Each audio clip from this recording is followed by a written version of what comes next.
Good morning students, my name is Shikha and today I'm going to explain you chapter number 9 from book Footprints. Chapter name is Agricultural Patterns in India. Let's start. Dr. M.S. Swaminathan was the architect of India's Green Revolution. He worked closely with the Indian government for the success of this program that paved the way for massive increase in agricultural productivity and production of wheat and rice through adoption of modern technology. Now students, India में जब green revolution start हुआ था तब doctor M S Swaminathan जी का योगदान रहा था. Now students, what is agriculture? Agriculture क्या है? एग्रीकल्चर होता है खेती करना, फसल उगाना. तो हमारे भारत में 50% जो लोग हैं वो खेती के ऊपर निर्भर हैं. एग्रीकल्चर रिसोर्सेज क्या होते हैं? जो हम चीज़ें यूज़ करते हैं एग्रीकल्चर के लिए. अब फसल उगाने के लिए, खेती के लिए हमें किन चीज़ों की ज़रूरत होती है? सबसे पहले तो जो नेचुरल रिसोर्सेज है, जैसे कि भूमि है, लैंड है, सॉइल मिट्टी, पानी और सनलाइट, ये सब तो नेचुरल रिसोर्सेज हैं. इसके अलावा हमें मैनमेड रिसोर्सेज जैसे कि मशीनरी, इन सब की ज़रूरत होती है. और हमारे भारत में जो एग्रीकल्चर रिसोर्सेज हैं वो ईज़िली उपलब्ध है, मतलब सब कुछ अवेलेबल है. नाउ स्टूडेंट्स, प्लांट रिसोर्सेज होते हैं जो हमें प्लांट से मिलते हैं. हमें प्लांट से क्या मिलता है? सब्जियां मिलती हैं, फल फ्रूट्स मिलते हैं और बहुत सारी मेडिसिन्स भी हमें मिलती हैं.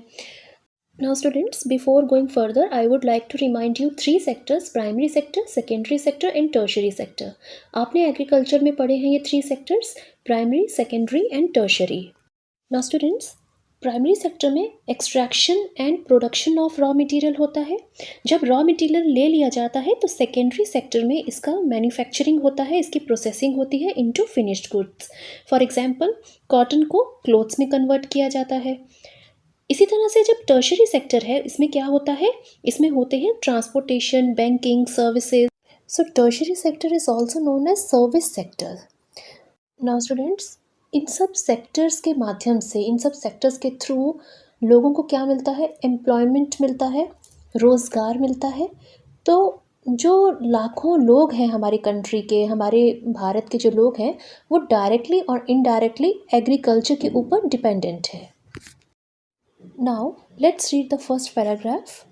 India is a land that has been endowed with rich agricultural resources. In India, the land, climate, soil, water, animal, and plant resources provide millions of people with the key to survival. You have learned earlier that India has fertile level plains formed by its many large rivers both in the northern plains and the coastal plains, and even in parts of the peninsular plateau, where agriculture is practiced. Rivers that drain these plains provide both fertile and alluvium to renew the soils and water required for cultivation of crops. Now students, agriculture के लिए सबसे ज़्यादा northern plains को use किया जाता है. मतलब जो नॉर्दर्न प्लेन्स में जो लैंड्स हैं इनको यूज़ किया जाता है.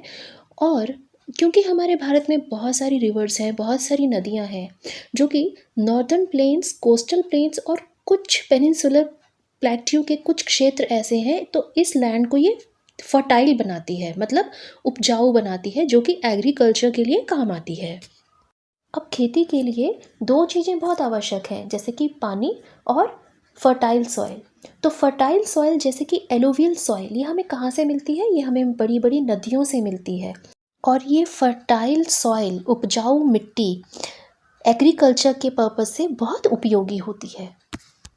अब इसके साथ ही एक और होती है मिट्टी, जिसको हम बोलते हैं ब्लैक कॉटन सॉइल. ये ब्लैक कलर की होती है, काले रंग की होती है, और ये बहुत फर्टाइल सॉइल होती है, मतलब उपजाऊ मिट्टी होती है. और इसमें क्या होता है? इसके थ्रू कॉटन को उगाया जाता है. मतलब ये जो ब्लैक कॉटन सॉइल है, ये कपास की खेती के लिए काम आती है. नेक्स्ट है रेड एंड येलो सॉइल. तो ये किसके काम आती है? ये मिट्टी आती है क्रॉप्स को उगाने के लिए, जैसे कि पल्सेस, व्हीट. तो इसके लिए ये बहुत उपजाऊ मिट्टी मानी जाती है. नेक्स्ट है लेटराइट सॉइल. तो लेटराइट जो सॉइल होती है, ये एक्चुअली एग्रीकल्चर के लिए उपजाऊ मिट्टी नहीं मानी जाती है क्योंकि ये फर्टाइल नहीं होती है, लो फर्टिलिटी होती है इसमें। लेकिन अगर इसको भी इरिगेशन फैसिलिटीज़ मतलब प्रॉपर जो फैसिलिटीज़ से सिंचाई इसको की जाए तो इसमें भी क्रॉप को उगाया जा सकता है। नाउ स्टूडेंट्स, आपने सुना होगा tropical monsoon climate. Tropical monsoon climate होता है जिसमें भारी मौसमी वर्षा होती है, मतलब हैवी सीजनल रेनफॉल, गर्म तापमान होता है और इसमें दो तरह के मौसम पाए जाते हैं, गीला बरसात का मौसम और दूसरा सूखा मौसम। Now students, tropical monsoon climate में हैवी सीजनल रेनफॉल होती है, मतलब भारी मौसमी वर्षा होती है, गर्म तापमान होता है। गर्म तापमान मतलब वार्म टेम्परेचर होता है। तो क्या होता है कि पूरे साल खेती की जा सकती है और क्योंकि वार्म टेम्परेचर है इसलिए एक साल में 2 या 2 से अधिक फसलें भी उगाई जाती हैं। स्टूडेंट्स, मैं आपको कुछ स्टेट्स के नेम बता रही हूँ जहाँ पे ट्रॉपिकल मॉनसून क्लाइमेट है, जैसे कि केरला, कर्नाटका, गोवा, वेस्ट बंगाल, असम, तमिलनाडु। हमारे भारत में आधे से ज़्यादा एग्रीकल्चर लैंड जो है, जो पानी को प्राप्त करती है, मतलब जो वाटर सप्लाई उसको मिलता है, वो कहाँ से मिलता है? मॉनसून रेन से, जो जून से सितंबर के बीच में होती हैं। अब ये मॉनसून विंड्स क्या करती हैं? ये अपने साथ मौसमी बारिश लेकर आती है। मौसमी बारिश इंडियन एग्रीकल्चर के लिए बहुत इम्पॉर्टेंट है और जीवन की तरह है। Now students, I'm reading the paragraph which I explained to you.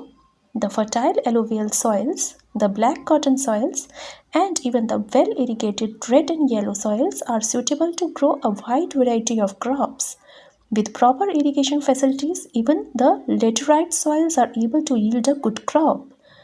In the last chapter, you have studied how India has a tropical monsoon climate that provides a growing season almost the whole year round. The warm temperatures allow the cultivation of 2 or more crops in a year. Half of India's agricultural land receives their water supply from the monsoon rain. The seasonal rainfall brought by the monsoon winds is indeed the lifeblood of Indian agriculture. Next paragraph. More than 1/4 of India's total cultivated land is under irrigation. In fact, in all the 5-year plans, irrigation was stressed on, as it is vital for growing crops even when there is no rain. Higher yield of crops is possible only if the supply of water to the field is sufficient and available when required. Together with fertilizers, better seeds, and modern implements, irrigation is necessary to maintain India's agricultural output. अब अच्छी फसल उगाने के लिए, अच्छी productivity के लिए हमें पर्याप्त मात्रा में पानी की रिक्वायरमेंट होती है, मतलब पानी की ज़रूरत होती है। नाउ स्टूडेंट्स, सबसे इम्पॉर्टेंट जो होता है क्रॉप प्रोडक्शन के लिए क्या होता है? लैंड होता है और वाटर होता है। ये मैंने आपको पहले भी बताया था। तो पर्याप्त मात्रा में पानी की आवश्यकता होती है। क्यों होती है? ताकि फसल अच्छे से उगाई जाए, ताकि जो प्रोडक्टिविटी है क्रॉप्स की वो बहुत अच्छे से हो। अब हम हमेशा रेन पर, बारिश पर निर्भर नहीं रह सकते, क्योंकि कुछ प्लेसेस होती हैं जहाँ पे बारिश बहुत कम होती है, कुछ प्लेसेस होती हैं जहाँ पे बारिश बहुत लेट आती है। इसीलिए सिंचाई के माध्यम से पर्याप्त मात्रा में पानी पहुंचाया जाता है और जितनी भी पंचवर्षीय योजनाएं हैं इसमें इरिगेशन को, सिंचाई को बहुत महत्वपूर्ण माना गया है। अब क्रॉप प्रोडक्टिविटी के लिए, अच्छी फसल के लिए फर्टिलाइज़र्स हम लोग यूज़ करते हैं, अच्छे से अच्छे हम सीड्स यूज़ करते हैं, मॉडर्न टेक्निक्स हम यूज़ करते हैं। तो उसमें इरिगेशन, उसमें सिंचाई भी बहुत ज़रूरी है, क्योंकि अगर ये सारी चीज़ें होंगी तभी हमें एक प्रोडक्टिव आउटपुट हमें मिलेगा। Next is, it is no wonder that our country is essentially an agricultural country with an half of the people dependent on agriculture for their living. Of all the agriculture activities, crop cultivation is by far the most important.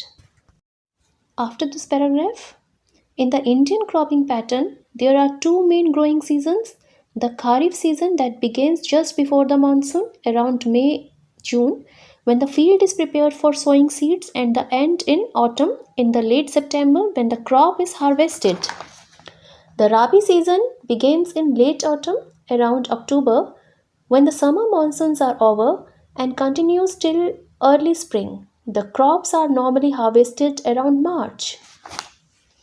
Now students, हमारा भारत देश एक agricultural country है और आधे से ज़्यादा लोग जो है वो एग्रीकल्चर के ऊपर डिपेंडेंट है। अब जितनी भी एग्रीकल्चर एक्टिविटीज़ हैं, एग्रीकल्चर प्रैक्टिसेस है, इसमें फसल की खेती को सबसे ज़्यादा इम्पोर्टेंस दी गई है। अब दो इम्पॉर्टेंट भारत की फसल ऋतुएं हैं, मतलब दो इम्पॉर्टेंट मौसम हैं। एक तो है खरीफ मौसम और दूसरा है रबी मौसम। नाउ स्टूडेंट्स, हम सबको पता है मानसून के मंथ्स होते हैं जून से सितंबर, और ऑटम सीज़न होता है पतझड़ का सीज़न, जिसके मंथ्स होते हैं अक्टूबर टू नवंबर।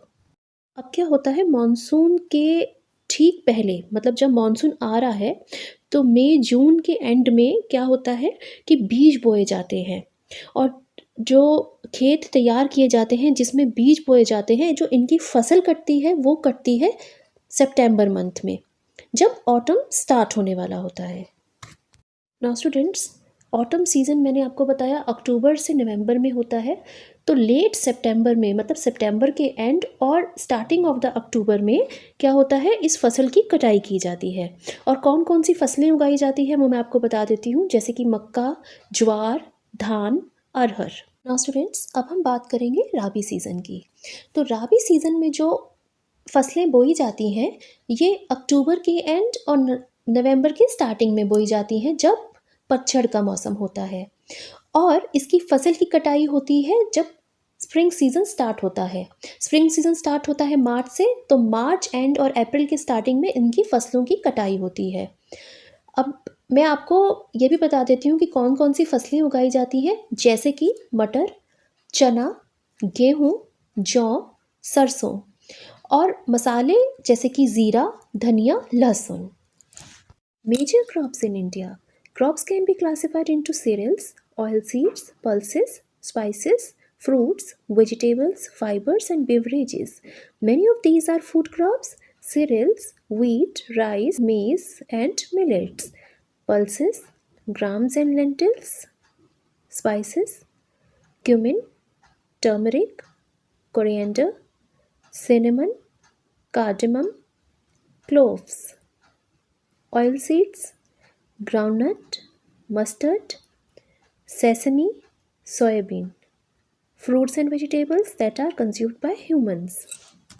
Now students, फसलें कई प्रकार की हैं। इनमें सबसे पहले आते हैं सीरियल्स, जिनको अनाज बोला जाता है। इसमें है गेहूँ, चावल, मेज़ है मक्का, और मिलेट्स है बाजरा। उसके बाद आती हैं दालें, पल्सेस होती हैं दालें। स्पाइसेस होते हैं, स्पाइसेस मतलब मसाले। क्यूमिन होता है ज़ीरा, टर्मरिक होती है हल्दी, कोरिएंडर होता है धनिया, सिनेमन होती है दालचीनी, कार्डमम होती है इलायची, क्लॉव्स होते हैं लौंग। तो ये सब क्या है, ये सब मसाले हैं। इसके बाद आते हैं ऑयल सीड्स। ऑयल सीड्स वे फसलें हैं जिनसे तेल निकाला जाता है, जैसे कि ग्राउंडनट है, मूंगफली, मस्टर्ड, सरसों, सेसमी होता है तिल, और सोयाबीन। तो ये सब वह फसलें हैं जिनसे तेल निकाला जाता है। उसके बाद आते हैं फ्रूट्स और वेजिटेबल्स, मतलब फल और सब्जियां। Next paragraph, other are cash crops और commercial crops: sugar cane, fibre, jute, cotton, rubber, tobacco, and beverages such as tea, coffee, cocoa that are processed before consumption and are traded. Commercial crops होती हैं ऐसी फसलें जो large scale पे उगाई जाती हैं और लार्ज मार्केट्स में भेजी जाती हैं, जैसे कि शुगर केन गन्ना, फाइबर्स जिसमें जूट कॉटन आते हैं, रबर, टबैको तंबाकू, and beverages tea, coffee, cocoa. Now students, cocoa powder होता है जो कोको के बीजों से बनाया जाता है। ये ब्राउन कलर का पाउडर होता है और ये चॉकलेट्स, केक्स इनमें यूज़ होता है।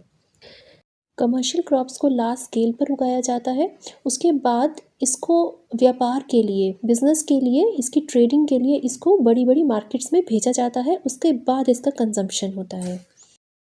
Next, food crops.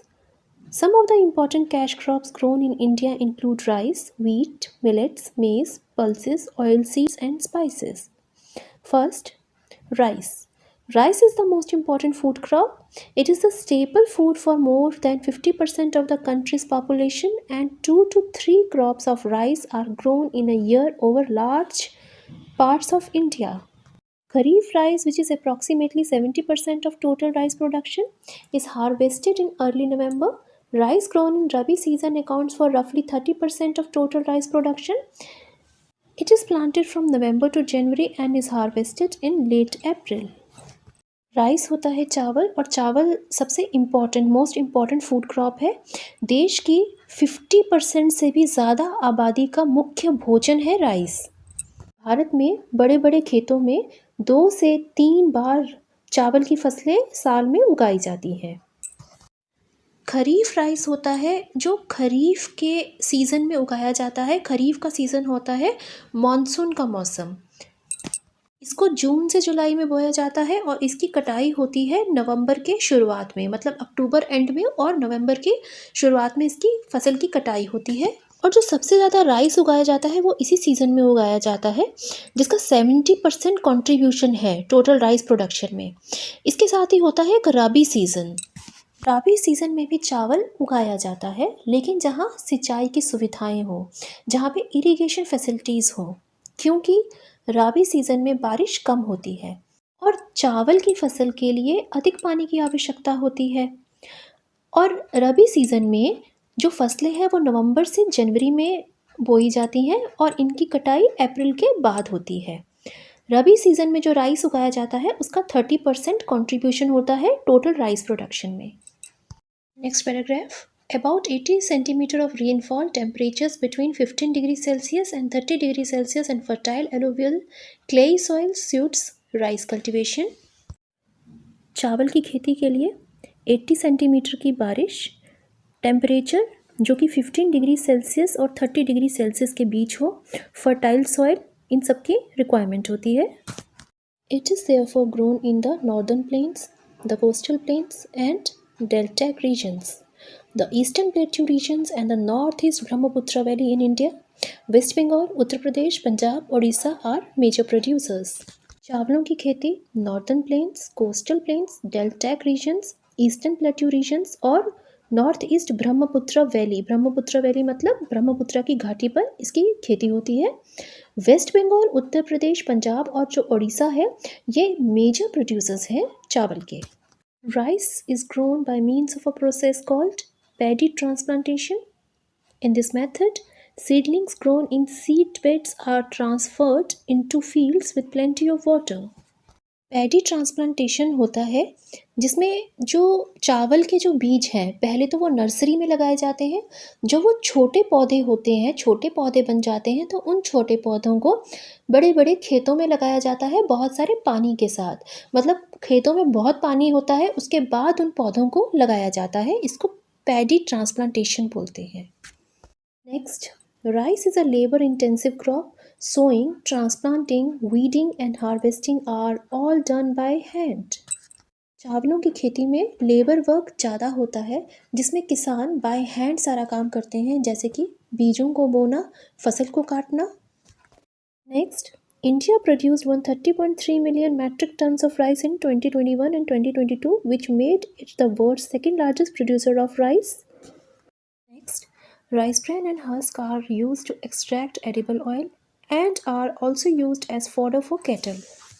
चावल के दाने की बाहर की परत को हस्क कहते हैं, छिलका कहते हैं।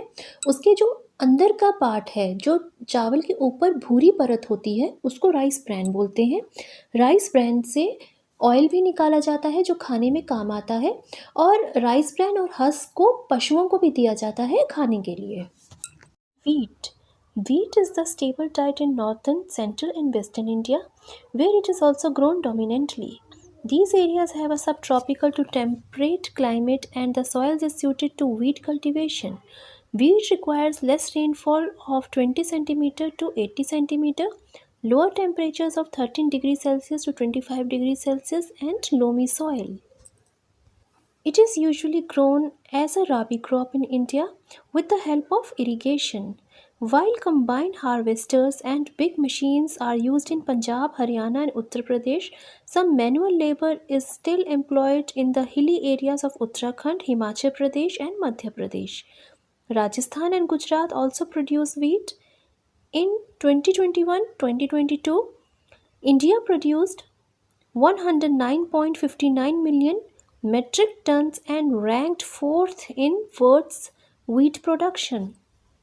Wheat को गेहूं बोलते हैं। ये northern, central and western India का मेन मुख्य आहार है।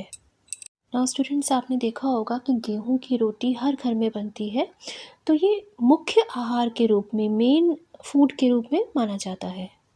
व्हीट कल्टीवेशन के लिए कम बारिश की और ठंडे तापमान की ज़रूरत होती है। इसके साथ ही लोमी सॉइल, मतलब जो लोमी मिट्टी होती है वो फर्टाइल सॉइल होती है, जो व्हीट कल्टीवेशन के लिए, गेहूं की फसल के लिए बहुत उपयोगी होती है। अब व्हीट को राबी सीज़न में ही उगाया जाता है। राबी सीज़न होता है जिसमें ठंडा तापमान होता है और कम बारिश होती है। कंबाइंड हार्वेस्टर मशीन होती है जो कि कटाई के लिए एग्रीकल्चर में यूज़ होती है। तो इसमें यही बताया गया है कि पंजाब, हरियाणा, उत्तर प्रदेश में कंबाइंड हार्वेस्टर्स और बाकी बड़ी मशीन्स का यूज़ किया जाता है। और जो हिली एरियाज़ हैं जैसे हिमाचल प्रदेश, उत्तराखंड और मध्य प्रदेश, यहाँ पर मैनुअल लेबर वर्क ज़्यादा होता है। इसके साथ ही राजस्थान और गुजरात स्टेट से भी व्हीट प्रोडक्शन होता है। और ईयर 2021 और 2022 के बारे में बताया गया है कि वर्ल्ड्स व्हीट प्रोडक्शन में इंडिया 4th रैंक पे था। नेक्स्ट, मिलेट्स होता है बाजरा। Wherever the rainfall is below 65 centimeter and the soil is not very fertile, millets are the main kharif crop. India grows 3 types of millets: jowar, bajra and ragi. The Deccan region, Gujarat and Rajasthan are important producers. Millets, बाजरा जो है ये खरीफ फसल है। खरीफ फसल मैंने आपको पहले भी बताया था, जिसमें मॉनसून के महीने में बीज को बोया जाता है और अक्टूबर एंड या नवंबर स्टार्टिंग में इसको कटाई की जाती है। भारत में 3 तरह के बाजरे उगाए जाते हैं, जैसे कि ज्वार, बाजरा और रागी। डेक्कन रीजन, गुजरात और राजस्थान जो है मिलेट्स के मेन इम्पॉर्टेंट प्रोड्यूसर्स हैं। इंडिया वर्ल्ड में बाजरे का सबसे बड़ा प्रोड्यूसर है। फिंगर मिलेट होती है रागी, पर्ल मिलेट होती है बाजरा और सोरगम होती है ज्वार। तो जो रागी की फसल है ये तमिलनाडु, कर्नाटका, उत्तराखंड में उगाई जाती है। बाजरा की जो फसल है ये महाराष्ट्र, गुजरात और राजस्थान में उगाई जाती है। ज्वार की फसल डेक्कन प्लेट्यू के बड़े क्षेत्र पे उगाई जाती है, राजस्थान में उगाई जाती है, उत्तर प्रदेश, हरियाणा में भी उगाई जाती है। Next, millets grow in drier areas with 40 cm to 50 cm of rainfall and can withstand higher temperatures of 25 degrees Celsius to 30 degrees Celsius on both light sandy soils and red and yellow soils. Millets are considered a superfood because of their high nutrient value. बाजरे की खेती सूखे क्षेत्रों में होती है जहां 40 से 50 सेंटीमीटर की बारिश होती है और टेम्परेचर हाई होता है जो कि 25 डिग्री सेल्सियस से 30 डिग्री सेल्सियस तक का। और बाजरे की खेती के लिए हल्की रेतीली मिट्टी, लाल मिट्टी और पीली मिट्टी सूटेबल होती है। बाजरे को सुपरफूड माना गया है क्योंकि इसमें हाई न्यूट्रिएंट वैल्यू होती है। इसमें विटामिन्स, मिनरल्स, फाइबर्स, प्रोटीन और बहुत पोषक तत्व होते हैं। Maize, important both as a food and a fodder crop. Maize is best cultivated in the cooler uplands of the Himalayas and in the moist regions of the middle and upper Ganga plains. Maize is grown in wheat growing areas as a kharif crop. Maize is well suited to areas with 21 degrees Celsius to 27 degrees Celsius temperature, 50 centimeter to 80 centimeter of rainfall and well-drained loamy soils. Punjab, Himachal Pradesh, Jammu, Kashmir, Uttar Pradesh, Bihar and Eastern Rajasthan are leading producers followed by Maharashtra, Telangana and Karnataka. मेज़ होता है मक्का, और जो मक्का है इसको खाने के लिए भी यूज़ किया जाता है और चारे के लिए भी। चारा होता है जो पशुओं को दिया जाता है खाने के लिए।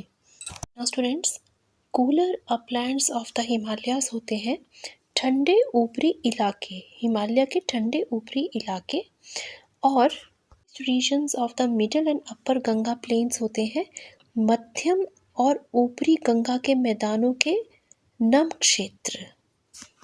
तो इसमें यही बताया गया है कि सबसे अच्छी जो मक्के की खेती है इन्हीं एरियाज में की जाती है। मक्का को खरीफ के मौसम में उगाया जाता है। ये सूटेबल होता है जहाँ पे 21 to 27 डिग्री सेल्सियस टेम्परेचर होता है, 50 सेंटीमीटर to 80 सेंटीमीटर की बारिश होती है। पंजाब, हिमाचल प्रदेश, जम्मू एंड कश्मीर, उत्तर प्रदेश, बिहार, ईस्टर्न राजस्थान में सबसे ज़्यादा मक्का का प्रोडक्शन होता है और इसके बाद आता है महाराष्ट्र, तेलंगाना और कर्नाटका जिसमें मक्का का प्रोडक्शन होता है। Pulses are grown for food as they are an important source of protein in the Indian diet and also provide fodder. Some varieties of pulses are therefore grown all over the country. Madhya Pradesh, Rajasthan, Maharashtra and Uttar Pradesh are the leading producers. Lentils like arhar, masoor, urad, moong, peas, beans and gram are the major varieties grown in India. India is the largest producer, 26.96 million tons in 2020-2021, as well as the largest consumer of pulses in the world. It accounts for about 1/5 of world's production of pulses. Now students, pulses होती हैं दालें। तो दालों में बहुत protein होता है, ये हमारी हेल्थ के लिए बहुत अच्छी होती हैं। हम इसे खुद भी खाते हैं और हम इसको चारे में एनिमल्स को भी देते हैं। पल्सेस में कई वेराइटीज़ हैं। पल्सेस में छोले, राजमा, लेंटिल्स आते हैं। लेंटिल्स होती हैं जैसे कि अरहर दाल, मसूर दाल, उड़द दाल, मूंग दाल। तो ये सब दालें जो हैं वो भारत में कई स्टेट्स पे उगाई जाती हैं। मध्य प्रदेश, राजस्थान, महाराष्ट्र, उत्तर प्रदेश मेन प्रोड्यूसर्स हैं, मतलब प्रमुख उत्पादक हैं। India is the largest producer of pulses and largest consumer of pulses also in the world, क्योंकि प्रोडक्शन भी बहुत हो रहा है और कंजम्पशन भी होता है, क्योंकि पल्सेस की डिमांड बहुत हाई होती है बिकॉज पल्सेस जो है इसमें प्रोटीन बहुत अधिक होता है। Oil seeds are widely grown in many parts of the country, especially in the Middle Ganga Plains and peninsular India. Oil extracted from oil seeds is used both for edible purposes and industrial production. Groundnuts, rapeseed, mustard, sesame, soybean, sunflower, safflower, linseed, and castor seed occupy the highest acreages. With a production of over 36.5 million tons in 2020-21, India is the fourth largest oilseed producer in the world, accounting for 10% of world's production. Rajasthan, Maharashtra, Madhya Pradesh and Gujarat are major producers. Oil seeds होते हैं जिन seed से oil extract किया जाता है, मतलब जिन seed से oil निकाला जाता है, और इनकी खेती होती है जैसे कि मिडल ऑफ गंगा प्लेन्स है उत्तर प्रदेश, बिहार, पेनिनसुलर पार्ट है कर्नाटका, केरला, तमिलनाडु, तेलंगाना। तो इन पार्ट्स में इनकी खेती होती है। इसके अलावा दूसरे पार्ट्स पे भी खेती होती है और राजस्थान, महाराष्ट्र, मध्य प्रदेश, गुजरात मेजर प्रोड्यूसर्स हैं ऑयल सीड्स के। ये तेल एक्सट्रैक्ट होता है सीड से, इनको खाने के पर्पस से भी यूज़ किया जाता है और इंडस्ट्रियल प्रोडक्शन के लिए भी यूज़ किया जाता है।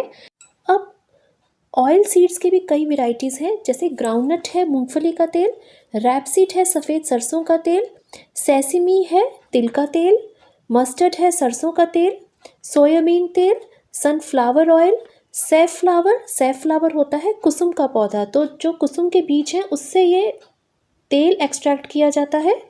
लिंसीड ऑयल अलसी के बीजों से मिलता है और कैस्टर ऑयल कैस्टर सीड से मिलता है। हमारा कंट्री इंडिया वर्ल्ड में 4th largest oil seed producer है। स्पाइसेस होते हैं मसाले। Spices are both a food as well as a cash crop. India is the world's largest spice producer. It is also the largest consumer and exporter of spices. The most produced spices are pepper, cardamom, chili, ginger, turmeric, coriander, cumin, celery, fennel, fenugreek, garlic, nutmeg, and mace, curry powder, and spice oils. Out of these, chili, cumin, turmeric, ginger, and coriander make up about 76% of the total production. The largest spice producing states in India are Madhya Pradesh, Rajasthan, Gujarat, Andhra Pradesh, Telangana, Karnataka, Maharashtra, Assam, Odisha, Uttar Pradesh, West Bengal, Tamil Nadu, and Kerala. The production of different spices has been growing rapidly over the last few years. Production in 2020-21 stood at 10.7 million tons. Among us spices, chili is the most important in terms of trade. Now students, हमारे India में हर घर में spices का, मसालों का use किया जाता है. हम खाने के लिए मसाले यूज़ करते हैं और इनको कैश क्रॉप होती है नकदी फसलें. इनकी बड़ी फसलें होती हैं जिनको उगाया जाता है और फिर उनको मार्केट्स में भेजा जाता है. India is the world's largest spice producer, मतलब भारत पूरे विश्व में सबसे बड़ा मसालों का प्रोड्यूसर है. It is also the largest consumer and exporter of spices, मतलब स्पाइस प्रोड्यूसर के साथ साथ लार्जेस्ट कंज्यूमर भी है और एक्सपोर्टर भी है.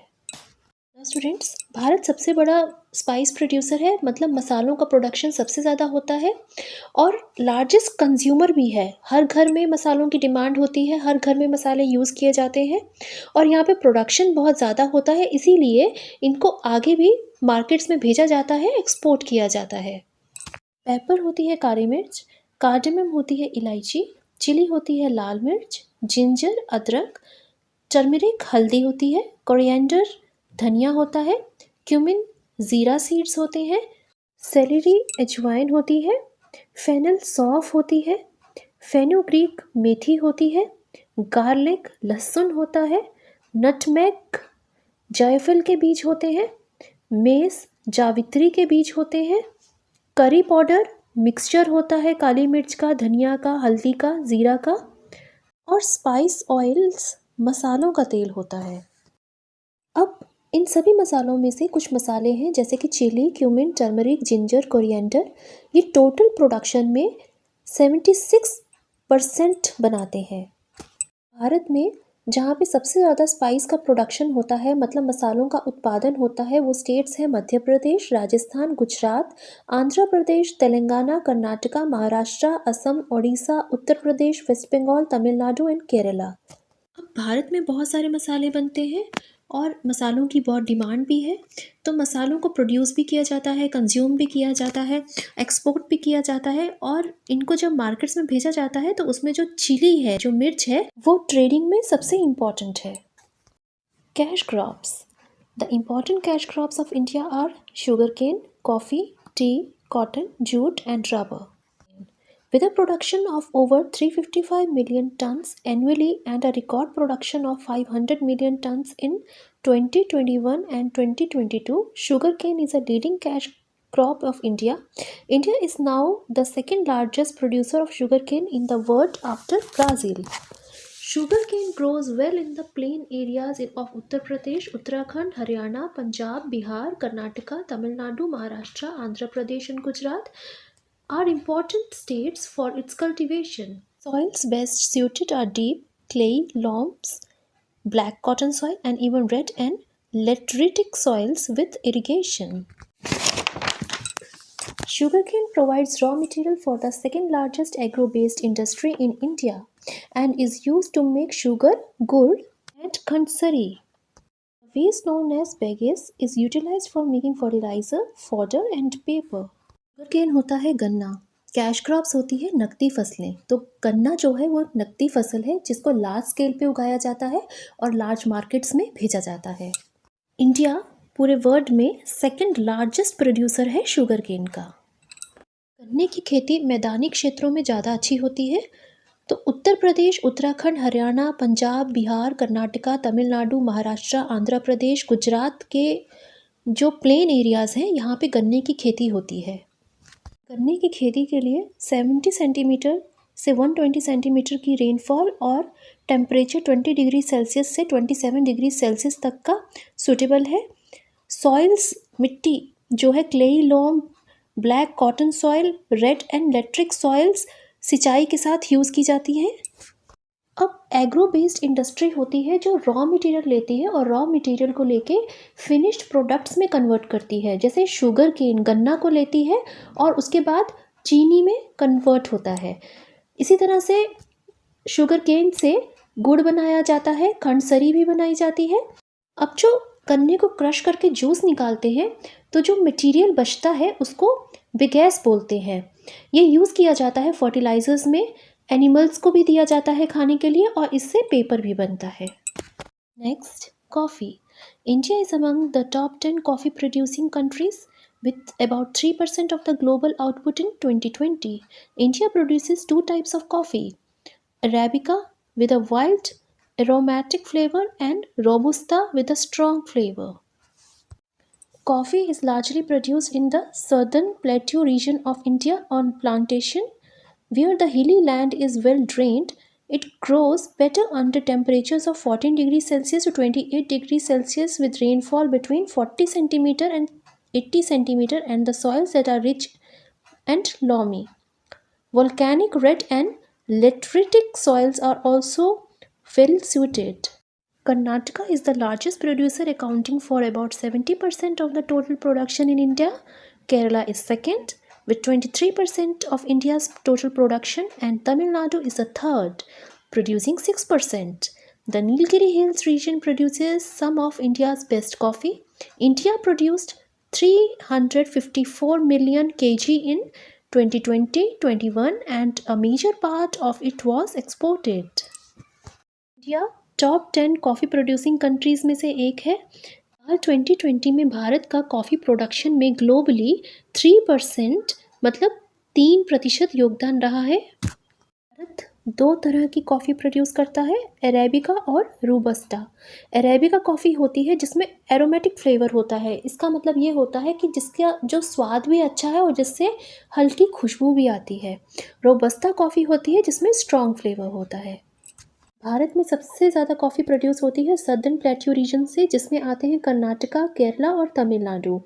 और ये ऐसी हिली लैंड्स होती हैं, मतलब पहाड़ी भूमि होती है जहाँ से जो पानी है वो ईजिली ड्रेन हो जाता है, मतलब पानी यहाँ से ईजिली निकल जाता है। कॉफ़ी की खेती में टेम्परेचर 14 डिग्री सेल्सियस से 28 डिग्री सेल्सियस और रेनफॉल 40 सेंटीमीटर से 80 सेंटीमीटर। कॉफ़ी की फसल के लिए सूटेबल सॉइल्स होती हैं, जैसे कि लोमी सॉइल्स जिसको बलुई मिट्टी बोलते हैं, वोल्केनिक सॉइल जिसको ज्वालामुखी मिट्टी बोलते हैं, रेड सॉइल जिसको लाल मिट्टी बोलते हैं और लेटरिटिक सॉइल जो कि आयरन से भरपूर होती है। स्टूडेंट्स, मैंने आपको बताया था कि कॉफ़ी सर्दर्न रीजन्स में होती है, जैसे कि कर्नाटका, केरला और तमिलनाडु। तो कर्नाटका जो है वो लार्जेस्ट प्रोड्यूसर है, उसके बाद केरला आता है, उसके बाद तमिलनाडु आता है। नीलगिरी हिल्स में भी बेस्ट कॉफ़ी का प्रोडक्शन होता है। ईयर 2020-21 में भारत में कॉफ़ी का प्रोडक्शन 354 मिलियन केजी हुआ था, जिसका जो मेजर पार्ट है वो बाहर की कंट्रीज़ में भी एक्सपोर्ट किया गया था। Next, cash crop tea. India is the world's second largest producer of tea and Indian teas, which are considered among the finest globally, are one of its major exports. It is also among the world's top tea consuming countries, with 80% of the total production consumed in the country itself. Bharat पूरे world में second largest producer है T का। भारत की चाय सबसे अच्छी quality की चाय मानी जाती है, जिसको बाहर की कंट्रीज़ में एक्सपोर्ट भी किया जाता है। भारत में टी का प्रोडक्शन होता है तो टी का कंजम्पशन भी बहुत होता है, मतलब भारत में टी की डिमांड ज़्यादा है, तो जितना प्रोडक्शन होता है उसका 80% भारत में हमारी कंट्री में ही यूज़ हो जाता है। Next paragraph, tea requires temperature of 25 degree Celsius to 30 degree Celsius rainfall of 100 centimetre to 250 centimetre and acidic well drained soil with a high degree of fertility for its cultivation. The best Indian tea is grown in the Assam Valley and Kachar regions in Assam and Dwars, Teri and Darjeeling regions in West Bengal. Southern India produces about 1/5 of the country's tea, with the major producing states being Tamil Nadu, Kerala and Karnataka. India's tea production for the year 2020-21 was 1,283 million kg. Students, इसमें regions बताए गए हैं जहाँ पे best quality की चाय मिलती है, जैसे कि असम वैली, काचर रीजन्स जो कि असम में है, असम वैली मतलब असम घाटी, और वेस्ट बंगाल में द्वार्स, तेरी, दार्जिलिंग रीजन्स। सदर्न इंडिया में चाय की सबसे ज़्यादा प्रोडक्शन होती है तमिलनाडु, केरला और कर्नाटका में। नेक्स्ट इसमें बताया गया है कि ईयर 2020-21 में भारत में टी का उत्पादन 1283 मिलियन केजी हुआ था। Next cash crop jute.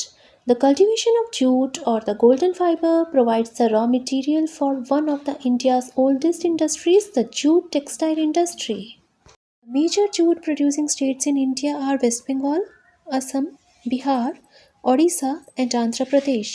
Mesta, a variety of jute, is now being cultivated in parts of Andhra Pradesh, Bihar, West Bengal and Maharashtra. For its cultivation, jute requires temperatures of 24 degrees Celsius to 35 degrees Celsius, rainfall of over 150 centimeter and well-drained alluvial or loamy soil. Jute is a natural, renewable, biodegradable and eco-friendly product used to make a variety of products like hessian or burlap plain woven fabric, sacking, loosely woven cloth, yarn, carpet, backing cloth, blanket, fabrics, floor coverings, and shopping bags. Jute production stood at 9.56 million tons in 2020-21. Jute को golden fibre भी बोलते हैं। जब jute की फसल कटती है तो जो रॉ मटेरियल है उसको टेक्सटाइल इंडस्ट्रीज़ में भेजा जाता है। इस टेक्सटाइल इंडस्ट्रीज़ में यहाँ पर जूट के बोरे बनते हैं, थैले बनते हैं, रस्सियाँ बनती हैं। अब जो स्टेट्स हैं जहाँ से जूट प्रोड्यूस होता है, जहाँ से इसका उत्पादन होता है, वो है वेस्ट बंगाल, असम, बिहार, उड़ीसा, आंध्र प्रदेश। जूट की एक वैरायटी है मेस्ता, जिसको आंध्र प्रदेश, बिहार, वेस्ट बंगाल, महाराष्ट्र के कुछ पार्ट्स में भी उगाया जाता है। जूट की खेती में टेम्परेचर 24 डिग्री सेल्सियस से 35 डिग्री सेल्सियस, रेनफॉल 150 सेंटीमीटर और वेल ड्रेन्ड एलुवियल और लोमी सॉइल मिट्टी यूज़ होती है। जूट नेचुरल है, रिन्यूएबल है, बायोडिग्रेडेबल है, इको फ्रेंडली है, रिन्यूएबल होता है जो दोबारा यूज़ किया जा सकता है, और ये प्रोडक्ट्स बनते हैं जैसे कि हेजियन और बर्लैप जो कि प्लेन वूवन फैब्रिक है, सेकिंग जो कि लूज वूवन क्लॉथ होता है, कारपेट बैकिंग क्लॉथ जो कारपेट का बैक साइड होता है, ब्लैंकेट्स, फैब्रिक्स, फ्लोर कवरिंग मतलब जो फर्श पे कवरिंग्स होती हैं, शॉपिंग बैग्स इससे बनते हैं। Jute production stood at 9.56 million turns in 2020-21। Next cotton. Cotton होती है कपास. The cotton plant produces a fiber that is used to produce cotton yarn and textiles, which is India's largest agro-based industry with 1/4 of global production. India is the second largest producer of cotton fiber in the world. अब cotton plant से रेशे उत्पन्न होते हैं, रुई उत्पन्न होती है, जिससे कपास के धागे बनते हैं, कपड़े बनते हैं। एग्रो बेस्ड इंडस्ट्रीज़ होती हैं जो रॉ मटेरियल्स को फिनिश्ड गुड्स में कन्वर्ट करती हैं, जैसे कि कपास के पौधे से जो रुई निकलती है उससे कपड़े बनते हैं। India is the second largest producer of cotton fibre in the world. World में Bharat second largest cotton fibre producer है। Next page. The requirements for cotton cultivation are temperatures between 21 degrees Celsius and 27 degrees Celsius with 200 frost-free days, 50 centimeter to 100 centimeter of rainfall, and well-drained loamy soil and black volcanic soil. कपास की खेती के लिए temperature 21 degree Celsius से 27 degree Celsius और 200 दिन जो कि पाला रहित मौसम चाहिए 200 दिनों का, 50 सेंटीमीटर से 100 सेंटीमीटर की रेनफॉल और लोमी सॉइल होती है बलुई मिट्टी या फिर दोमट मिट्टी भी बोलते हैं, ब्लैक वोल्केनिक सॉइल मतलब काली ज्वालामुखी मिट्टी, और ये मिट्टी ऐसी होनी चाहिए जिससे जल निकासी वाली हो, मतलब जिसमें पानी जमा ना होता हो।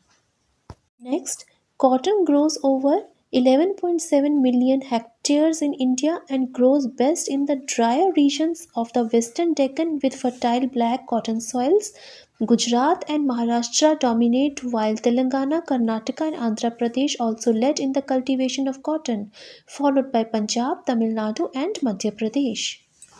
कपास के पौधे को 11.7 मिलियन हेक्टेयर एरिया पे उगाया जाता है और वेस्टर्न डेक्कन मतलब पश्चिमी डेक्कन की जो एरिया है, जो ड्रायर रीजन्स हैं, जो सूखे एरिया हैं, जहाँ पर काली कपास सॉइल है, काली कपास मिट्टी है, वहाँ पे ये अच्छे से उगते हैं। कपास की खेती सबसे ज़्यादा गुजरात, उसके बाद महाराष्ट्र, इसके बाद आता है तेलंगाना, कर्नाटका, आंध्र प्रदेश और उसके बाद आते हैं पंजाब, तमिलनाडु और मध्य प्रदेश। इन स्टेट्स में होती है। Next, India's total production of cotton in the year 21-22 was 5.33 million metric tons.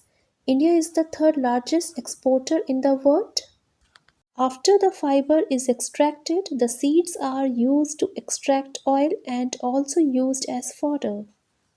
Bharat में कपास का प्रोडक्शन होता है। प्रोडक्शन के बाद कपास को दूसरे देशों में भी एक्सपोर्ट किया जाता है। तो India is the third largest exporter in the world. पूरे विश्व में जो भारत है वो थर्ड लार्जेस्ट एक्सपोर्टर है। कपास के पौधे से जो फाइबर निकालते हैं, फाइबर ले लेते हैं, एक्सट्रैक्ट करते हैं, उसके बाद जो बीज बचते हैं उसका तेल निकाला जाता है और यूज़ किया जाता है। तेल निकालने के बाद जो मटेरियल बचता है उसको चारे के रूप में पशुओं को दिया जाता है। नेक्स्ट है rubber. Rubber is a cash crop cultivated in areas with a hot, wet and humid climate. It is grown mainly on small holdings and plantation in Kerala that produces most of the country's rubber.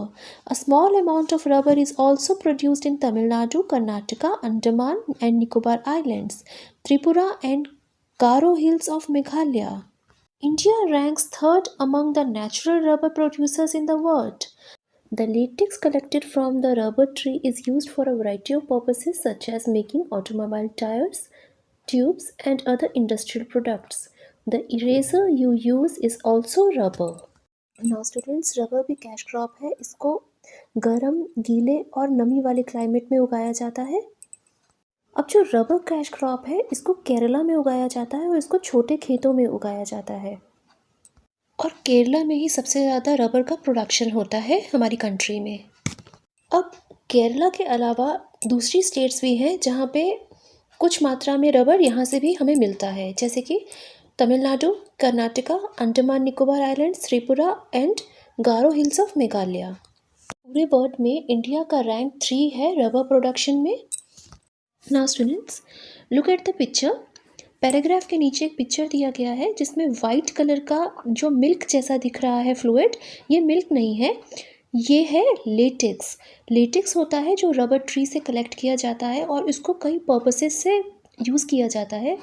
For example automobile industries इसको use करते हैं tyres, tubes और industrial products बनाने के लिए, और जो eraser आप यूज़ करते हैं वो भी रबर होता है। Types of farming in India. Different types of farming are practiced in India based on a variety of factors: nature of land, climatic characteristics, and available irrigational facilities, available market, loan facilities, etc. There are two broad types of farming that prevail in India: subsistence farming and commercial farming. Now, अब अच्छी खेती के लिए सबसे ज़्यादा important क्या है? Land है। लैंड क्या है? भूमि। क्लाइमेटिक कंडीशंस कैसे हैं, मतलब कितनी सनलाइट आती है और कितनी रेनफॉल होती है, और सिंचाई की फैसिलिटीज़ अवेलेबल हैं या नहीं है। लोन फैसिलिटीज़ होती हैं जिसमें बैंकों द्वारा फार्मर्स को लोन दिया जाता है ताकि वो अच्छे से अच्छा मशीनरी ले सकें, अच्छे से अच्छा सीड ले सकें, फर्टिलाइज़र्स ले सकें, जो कि बहुत इम्पॉर्टेंट है एक अच्छी खेती के लिए। अब फसल की कटाई के बाद इनको बड़ी बड़ी मार्केट्स में भेजा जाता है। अब फार्मिंग के 2 टाइप्स बताए हैं, एक तो है सबसिस्टेंस फार्मिंग और दूसरा है commercial farming. Now students, subsistence farming होती है जिसमें फार्मर्स अपनी फैमिली के लिए फार्मिंग करते हैं और बहुत ही सिंपल टूल्स इसमें यूज़ किए जाते हैं, ऑर्गेनिक फर्टिलाइज़र्स इसमें यूज़ किए जाते हैं। जबकि जो कमर्शियल फार्मिंग है उसको बड़ी मात्रा में फसल को उगाया जाता है।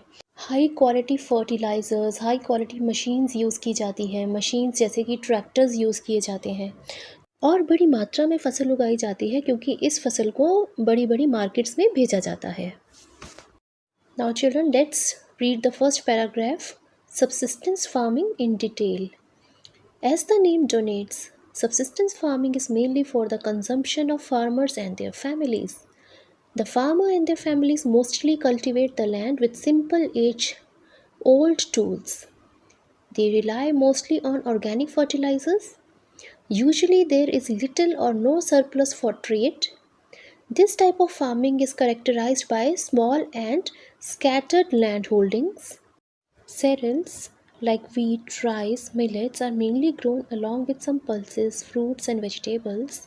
Some forms of subsistence farming are shifting cultivation, sedentary primitive farming, and intensive farming. Now, students, subsistence farming में यही बताया गया है कि इस प्रकार की खेती में जो किसान हैं वो अपने फैमिलीज़ के लिए अपने लिए ही खेती करते हैं ताकि उनको भोजन मिल सके। और ऑर्गेनिक फर्टिलाइज़र्स ये लोग यूज़ करते हैं, बहुत ही सिंपल टूल्स ये लोग यूज़ करते हैं। और जो अनाज बोते हैं वो होते हैं गेहूँ, चावल, बाजरा, दालें, फल और सब्जियाँ। अब सब्सिस्टेंस फार्मिंग में भी 3 टाइप्स हैं। First shifting cultivation, second sedentary primitive farming and intensive farming.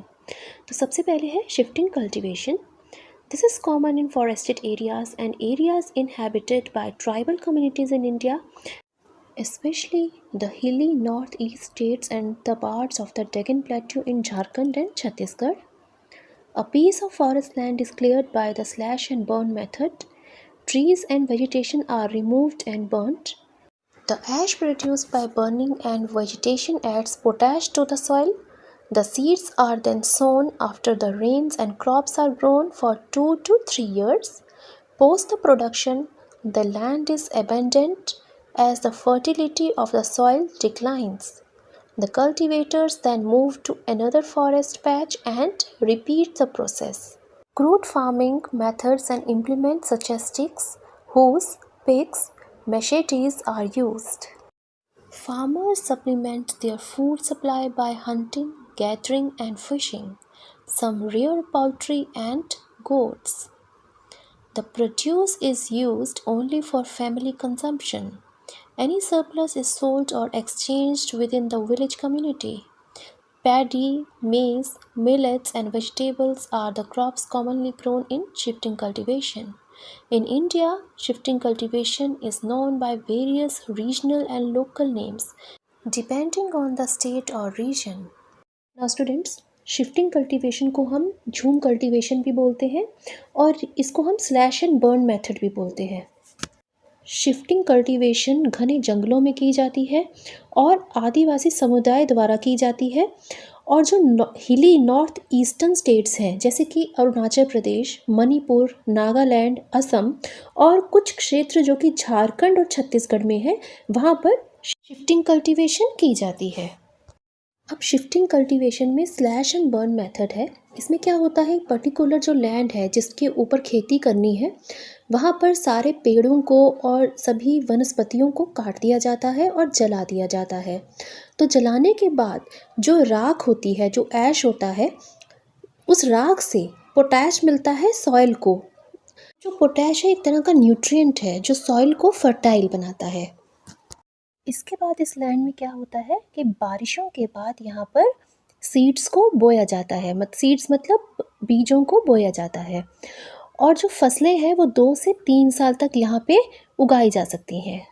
Student, slash and burn method में क्या होता है कि 2 से 3 साल तक ही इस लैंड को यूज़ कर सकते हैं। उसके बाद क्या होता है, प्रोडक्शन के बाद इस लैंड को 2 से 3 साल यूज़ करने के बाद इस लैंड को छोड़ दिया जाता है क्योंकि सॉइल की, मिट्टी की जो फर्टिलिटी है वो कम हो जाती है। अब क्योंकि मिट्टी की फर्टिलिटी कम हो गई है इसलिए क्या होता है कि इस लैंड को छोड़ दिया जाता है, इस पर्टिकुलर भूमि को छोड़ दिया जाता है और किसी नई जगह पे जाके सेम यही प्रोसेस स्टार्ट करते हैं। अब इस टाइप की फार्मिंग में क्रूड फार्मिंग मेथड्स मतलब जो ट्रेडिशनल मेथड्स होते हैं फार्मिंग के वो यूज़ किए जाते हैं, जिसमें मैनुअली ये लोग काम करते हैं और इसमें बहुत सिंपल टूल्स यूज़ किए जाते हैं जैसे कि फावड़ा, कुल्हाड़ी, मिट्टी खोदने के लिए औजार जैसे कि डिगिंग स्टिक्स। इसके साथ ही जो फार्मर्स हैं शिफ्टिंग कल्टीवेशन में, ये अपने खाने के लिए हंटिंग गैदरिंग मतलब शिकार पर भी निर्भर रहते हैं, फिशिंग भी करते हैं और ये मुर्गियों को और बकरियों को भी पालते हैं। अब शिफ्टिंग कल्टीवेशन में जो फार्मर्स हैं जो ये खेती कर रहे हैं, तो इसका जितना भी प्रोडक्शन है, जो आउटपुट है, जो भी फसल ये उगा रहे हैं, उसका जो प्रोडक्शन है वो इन्हीं की फैमिली मेम्बर्स में मतलब इन्हीं के पारिवारिक लोगों में ही ये काम आता है। मतलब यही लोग ये इसको यूज़ करते हैं। इन केस इनको अगर बेचना हो या कुछ उसके बदले आपस में एक्सचेंज करना हो, तो ये अपनी ही विलेज की, अपने ही गाँव की कम्युनिटी में करते हैं। शिफ्टिंग कल्टीवेशन में जो फसलें उगाई जाती हैं वो होती हैं जैसे कि धान की फसल, मक्का, बाजरा और सब्जियां उगाई जाती हैं। मैं आपको सब्जियों के भी एग्जाम्पल दे देती हूँ जैसे कि बैंगन, लौकी, खीरा, आलू, शकरकंद। शिफ्टिंग कल्टीवेशन को डिफरेंट स्टेट्स में डिफरेंट नेम से जाना जाता है। जैसे कि मध्य प्रदेश में इसको बोला जाता है बेवार और धैया। नॉर्थ ईस्टर्न स्टेट्स में इसको बोला जाता है झूम कल्टीवेशन। आंध्र प्रदेश में इसको बोला जाता है पोडू। ना स्टूडेंट्स, आई होप आपको ये ठीक से समझ आ गया होगा कि shifting cultivation he slash and burn method है, जिसमें सबसे पहले तो ट्रीज़ को, वेजिटेशन को मतलब वनस्पतियों को, पेड़ों को काटा जाता है और जलाया जाता है और उसके बाद जो इसकी राख होती है इससे न्यूट्रिएंट्स मिलते हैं सॉइल को और 2 से 3 साल तक इस पर्टिकुलर लैंड को यूज़ किया जाता है। 2 से 3 साल बाद इस लैंड को यूज़ करने के बाद क्या होता है, कल्टीवेटर्स दूसरी लैंड को यूज़ करते हैं सेम इसी प्रोसेस से। स्टूडेंट्स, सबसिस्टेंस फार्मिंग का हमने फर्स्ट टाइप पढ़ा शिफ्टिंग कल्टीवेशन। अब हम सेकंड पे आते हैं sedentary primitive farming. Same fields are recultivated many times after a period of fallowing and the farming community stays permanently in one place. Organic fertilizers, especially animal manure, are used to increase the fertility of the soil. Some irrigation is required so that crops can be grown all through the year. Crop rotation increases soil fertility. Nitrogen fixing crops are alternated with grains and fiber crops to restore fertility to the soil. Methods of tillage are more intensive and require a lot of human power. Now students, इस type की farming में क्या होता है कि farmers कहीं पे भी शिफ्ट नहीं होते हैं, मतलब वो एक ही जगह परमानेंट रहकर खेती करते हैं और एक ही खेत को कुछ समय तक खाली छोड़ने के बाद दोबारा उसी पर ही खेती की जाती है। अब क्योंकि एक ही खेत पे बार बार खेती की जा रही है तो इससे क्या हो रहा है, मिट्टी के न्यूट्रिएंट्स ख़त्म हो जाते हैं।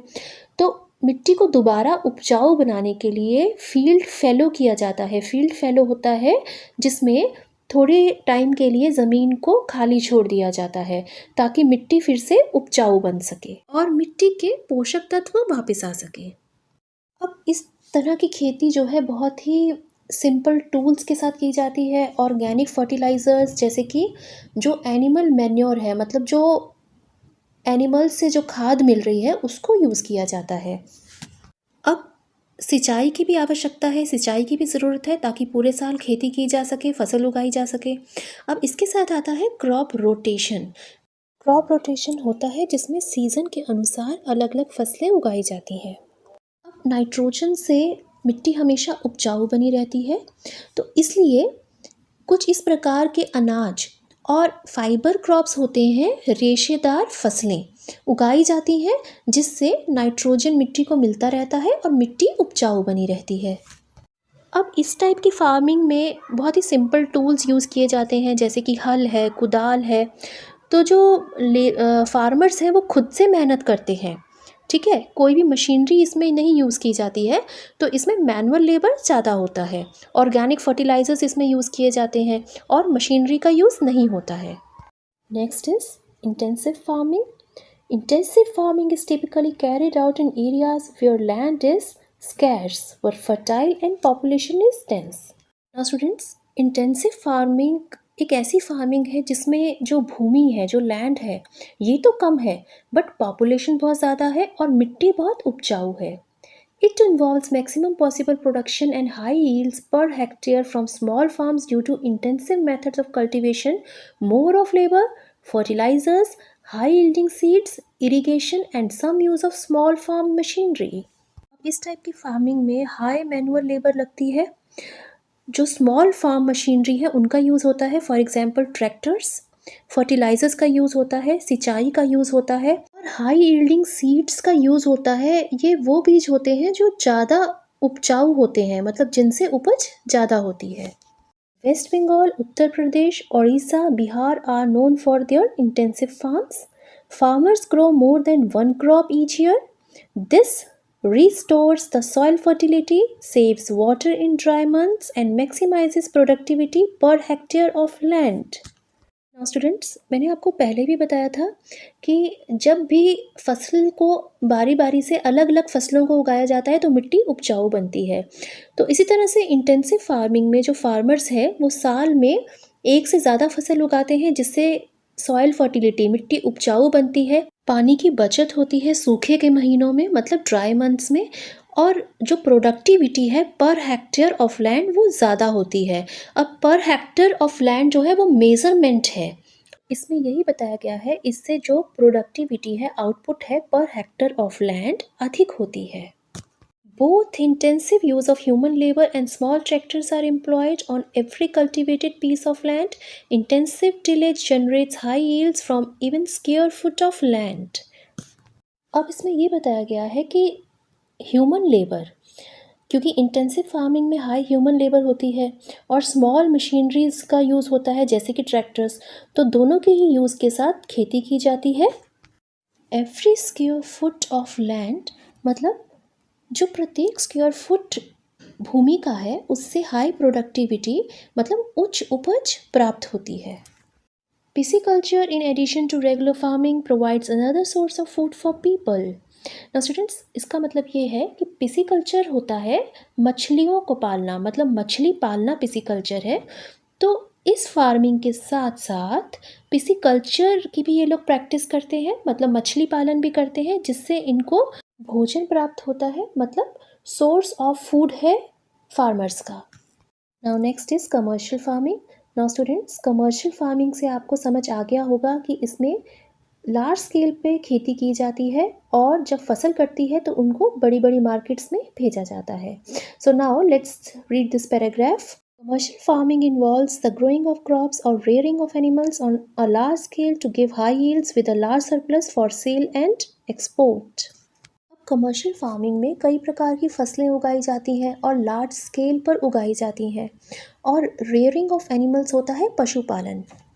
अब फसलों को और जो पशुपालन किया गया है उनसे जो प्रोडक्ट्स मिल रहे हैं जैसे कि मिल्क है, एग्स है, इनको मार्केट्स में भेजा जाता है बेचने के लिए। This type of farming is better suited to areas with a moderate population density where larger areas can be brought under cultivation. Several areas in Gujarat, Punjab, Haryana and Maharashtra practice this type of farming. Wheat, cotton, sugarcane, maize are some of the commercial crops. अब इस type की खेती को, इस type की farming को suited बताया गया है areas with moderate population density, मतलब ना पॉपुलेशन बहुत हाई है ना लो है, मॉडरेट है मतलब मध्यम है, जहाँ पर बड़े एरियाज़ को भी इसके अंतर्गत लाया जा सकता है। एरियाज़ जैसे कि गुजरात, पंजाब, हरियाणा, महाराष्ट्र में कमर्शियल फार्मिंग की प्रैक्टिस की जाती है और इसके मेन क्रॉप्स हैं वीट, कॉटन, शुगरकेन, मेज़। Next, extensive farming. Extensive farming involves the cultivation of large pieces of land that gives large volumes of total yield. It is a modern system of farming done on large farms, also known as mechanical farming due to extensive use of machines. Only one major crop is grown in extensive farming. Students, extensive farming intensive farming से बिल्कुल opposite है।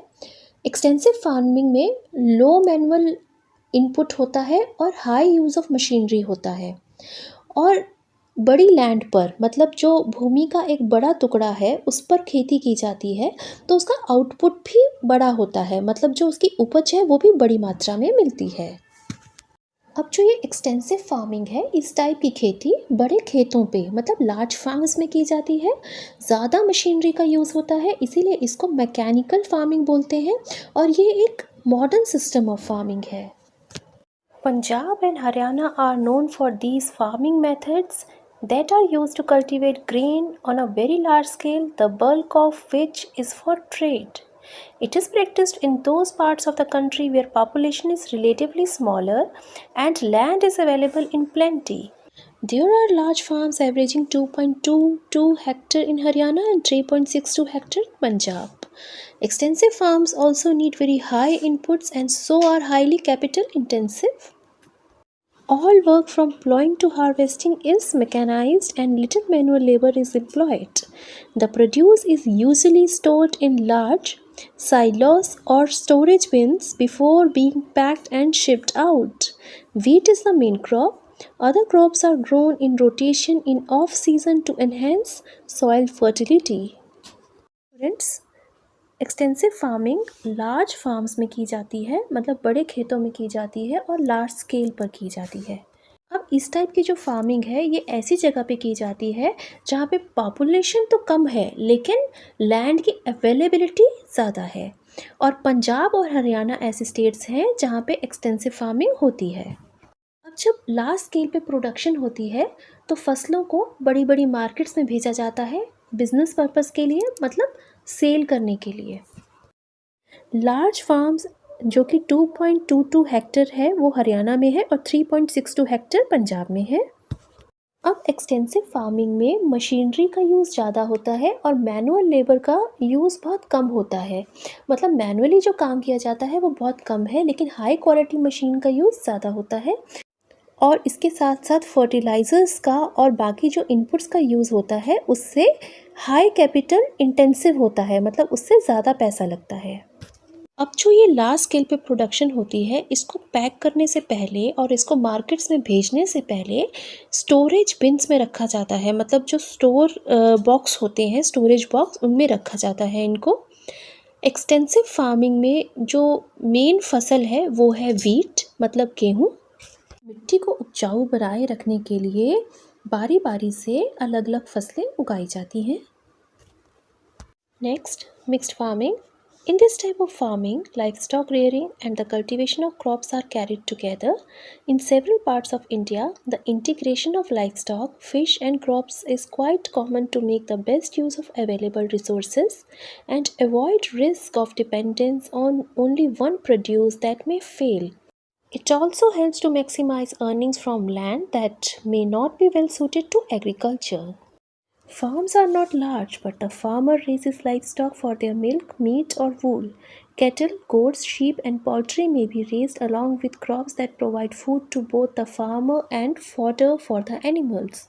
Some of the crops that are grown under this system are wheat, millets, potatoes, and legumes. Animal manure provides an organic alternative to chemical fertilizers for healthier organic crops that are in big demand now. Careful breeding, tending, and feeding of livestock entails a high capital investment. Animals also feed on the stubble left in the fields after the harvest. Additional laborers are hired during planting and harvesting, and for the care of livestock, mixed farming is prevalent in many parts of India, especially in Punjab, Haryana, Telangana, Kerala, Gujarat, and even Andhra Pradesh, West Bengal, and Orissa, where fish culture in ponds and lakes forms part of the mixed farming pattern. Students, mixed farming होता है जिसमें खेती और पशुपालन दोनों एक साथ किया जाता है। अब इससे क्या होता है, आर्थिक रूप से जो किसान है वो किसी एक चीज़ पर निर्भर नहीं रहते हैं, मतलब खेती भी कर रहे हैं और पशुपालन भी हो रहा है। अब खेती करने के लिए खेत बहुत बड़े नहीं हैं, लेकिन पशुपालन भी साथ साथ चल रहा है, तो खेती और पशुपालन एक साथ चल रहा है मिक्स्ड फार्मिंग में। अब पशुओं को पालने से क्या मिलता है, मिल्क, मीट, वूल होती है ऊन। तो इन सब के साथ साथ ऐसी फसलें उगाई जाती हैं जिससे फूड फार्मर्स के साथ साथ एनिमल्स को भी मिलता है। अब मिक्स्ड फार्मिंग में जो फसलें उगाई जाती हैं वो इस प्रकार होती हैं, जैसे कि गेहूँ, मिलेट्स होता है बाजरा, पोटैटोज़ होते हैं आलू, और लेग्यूम्स होती हैं फलियाँ। तो गेहूँ, बाजरा, आलू, फलियाँ, इस प्रकार की खेती, इस प्रकार की फसलें यहाँ पे उगाई जाती हैं। अब जो पशु पाले जाते हैं, जो एनिमल्स हैं, इनसे मिलती है खाद, एनिमल मैन्योर, जो कि ऑर्गेनिक फर्टिलाइज़र के रूप में काम आती है अच्छी फसलों के लिए। अब पशुपालन से फार्मर्स को बहुत कुछ मिल रहा है, मिल्क मिल रहा है, वूल मिल रही है और फर्टिलाइज़र्स भी मिल रहे हैं जिनको ये लोग आगे बेचते हैं और जिससे पैसा भी इनको आता है। पर पशुओं को पालने के लिए, उनकी ब्रीडिंग के लिए, उनको खिलाने-पिलाने के लिए भी पैसा लगता है, मतलब हाई कैपिटल इन्वेस्टमेंट होती है। अब इसके साथ साथ जब खेती भी फार्मर्स कर रहे हैं और खेती में जब फसलें कटती हैं तो फसल कटने के बाद जो अवशेष बचते हैं, जैसे कि जो चारा बचता है, जैसे कि भूसा, तो ये सब पशुओं को खाने के लिए दिया जाता है। मिक्स्ड फार्मिंग में फसलों को उगाने के लिए और उसके बाद फसलों की कटाई के लिए और पशुओं की देखभाल के लिए एक्स्ट्रा मजदूरों को भी लगवाया जाता है। इसके साथ ही हमारे भारत में कई स्टेट्स हैं जहाँ पे मिक्स्ड फार्मिंग होती है, जैसे कि पंजाब, हरियाणा, तेलंगाना, केरला, गुजरात, आंध्र प्रदेश, वेस्ट बंगाल, ओडिशा, जहाँ पर फ़िश कल्चर मतलब पिसी कल्चर को भी प्रैक्टिस किया जाता है। पिसी कल्चर होता है मछली पालन करना। Next, animal husbandry and dairy farming. Besides cultivation of crops, Indian agriculture also includes animal husbandry or the rearing of animals for their milk and meat. Animal husbandry is very helpful for farmers during droughts when cultivation of crops is not possible. Students, animal husbandry होती है पशु पालन करना, मतलब पशुओं को पालना, और डेयरी फार्मिंग होती है जिससे फार्मर्स को मिल्क और मिल्क प्रोडक्ट्स मिलते हैं। तो इसमें यही बताया गया है कि एनिमल हस्बेंड्री जो है वो फार्मर्स के लिए बहुत हेल्पफुल है, स्पेशली जब सूखा पड़ता है, क्योंकि जब सूखा पड़ता है तब खेती पॉसिबल नहीं हो पाती है। उस टाइम एनिमल हस्बेंड्री फार्मर्स को बहुत लाभ देती है। India possesses the largest cattle population in the world. Over the drier areas of the Deccan Northwest India and the slopes of the Himalayas, goats and sheep are the main animals reared. India stands first in the world's goat population and sixth in terms of sheep population. It is responsible for barely 1.1% of the world's wool production. Grazed on grassy slopes and poor pastures, they yield meat, milk, skin and wool. पूरे world में India के पास सबसे बड़ी cattle population है, cattle population जिसमें domestic animals आते हैं, both male and female, जैसे कि काउस एंड बुल्स।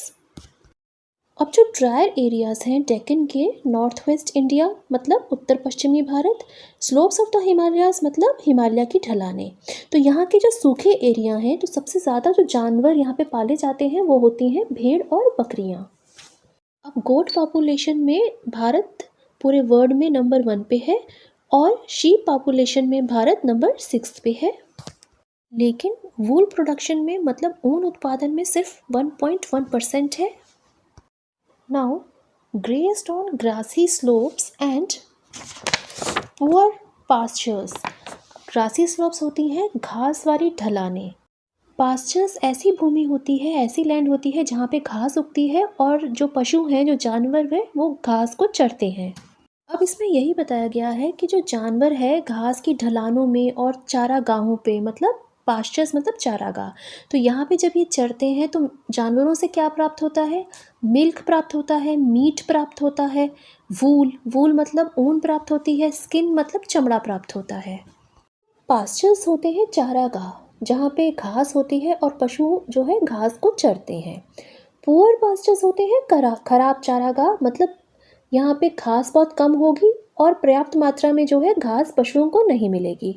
अब इससे क्या होगा, जो पशुओं से, जो एनिमल्स से मिल्क, मीट, वूल मिलती है, इसकी क्वालिटी भी कम हो जाती है। Next paragraph.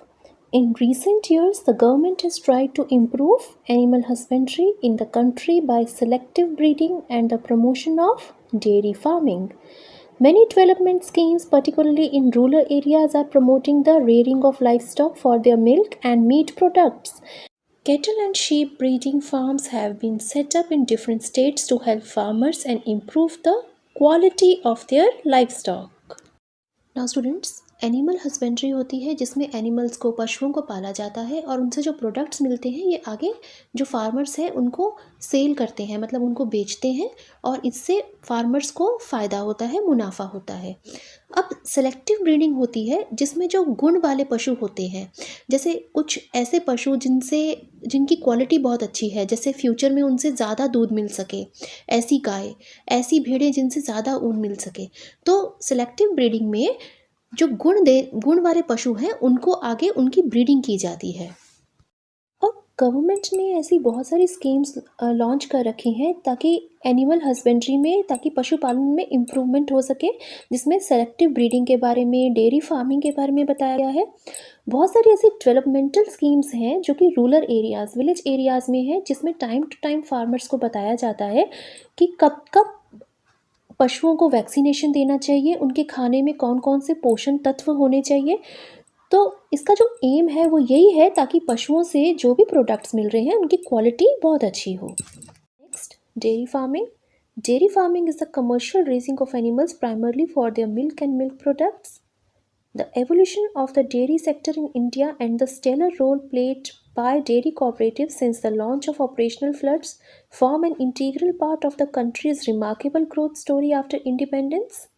Today, India is the largest producer of milk in the world. It is practiced mostly near large cities and towns to meet their requirements. Now students, dairy farming होती है जिसमें पशुओं को पाला जाता है जिनसे मिल्क और मिल्क प्रोडक्ट्स मिलते हैं। मिल्क प्रोडक्ट्स जैसे कि दही, paneer. Now students, look at this line. The evolution of the dairy sector in India and the stellar role played by dairy cooperatives since the launch of Operational Flood form an integral part of the country's remarkable growth story after independence. Now students, Operation Flood है जो कि 1970 में 1970 में start हुआ था और इसका उद्देश्य था कि मिल्क की जो प्रोडक्शन है, मतलब जो मिल्क का उत्पादन है वो ज़्यादा हो और जो फार्मर्स की इनकम है, जो उनकी आय है वो भी ज़्यादा हो। अब डेयरी कोऑपरेटिव्स होते हैं वह डेयरी किसान जो एक साथ मिलकर काम करते हैं। स्टूडेंट्स, ऑपरेशन फ्लड का जो एम था मिल्क उत्पादन बढ़ाना ताकि जो फार्मर्स हैं उनकी इनकम बढ़ सके। तो इसके लिए जो डेयरी कोऑपरेटिव्स थे, मतलब जो डेयरी फार्मर्स थे, उनका बहुत बड़ा योगदान रहा और आज हमारा भारत पूरे वर्ल्ड में लार्जेस्ट मिल्क प्रोड्यूसर है, मतलब सबसे बड़ा दूध उत्पादक देश है। It is practised mostly near large cities and towns to meet their requirements. As the dairy industry modernized and expanded, around 10 million farmers started earning from dairy farming. Milk is collected and scientifically processed into range of dairy products like cream, butter, condensed milk and cheese that are sold commercially. Expensive equipments such as milking machines, feeding towers and troughs are used. India is the country with the largest number of cows worldwide. Today, almost every state has their milk cooperatives that collect and process milk and milk products that are then distributed and sold across the state. Next, plantation farming. The growing and processing of a single cash crop into a very large scale, mainly for export, is known as plantation farming. A part of commercial agriculture, plantation farming is about growing a single cash crop for large scale markets. Tea, coffee, rubber, sugarcane and coconut are some of India's plantation crops. Coffee plantations are important in Karnataka, Kerala and Tamil Nadu. Rubber and coconut holdings and plantations are found on coastal areas. Tea plantations in the hills of Assam and the Darjeeling area of West Bengal produce some of the finest teas in the world. Large estates are needed to generate large yields for export. Estates are locally managed by private companies. The choice of crop depends on the prevailing physical conditions. Most plantation crops take 3 to 6 years to mature and after a period of production require replanting. Plantation farming is extremely capital intensive because fertilizers and pesticides are required on a large scale to ensure a good yield and to protect the crop. The finished product is traded both nationally and internationally. Now students, plantation farming होती है जिसमें एक ही फसल को बड़े area में उगाया जाता है, मतलब लार्ज स्केल पे उगाया जाता है। प्लांटेशन फार्मिंग एक कमर्शियल फार्मिंग है जिसमें लार्ज स्केल पर फसल को उगाते हैं और उसके बाद लार्ज स्केल मार्केट्स मतलब बड़ी बड़ी मार्केट्स में इसको भेजा जाता है। इसके एग्जाम्पल्स हैं जैसे कि चाय, coffee, rubber, sugar cane, coconut. Karnataka, Kerala और तमिलनाडु, यहाँ पे कॉफ़ी प्लांटेशन बहुत इंपॉर्टेंट है। कर्नाटका, केरला और तमिलनाडु में जो क्लाइमेट और सॉइल है ये कॉफ़ी प्लांटेशन के लिए मतलब कॉफ़ी की फसलों के लिए बहुत सूटेबल है। और जो सबसे ज़्यादा कॉफ़ी का प्रोडक्शन, कॉफ़ी का जो उत्पादन है ये कर्नाटका में होता है। Karnataka is the largest producer of coffee. Now students, coastal areas होते हैं जो समुद्र के समीप होते हैं और इन एरियाज़ में रबर की और कोकोनट की फसलें उगाई जाती हैं।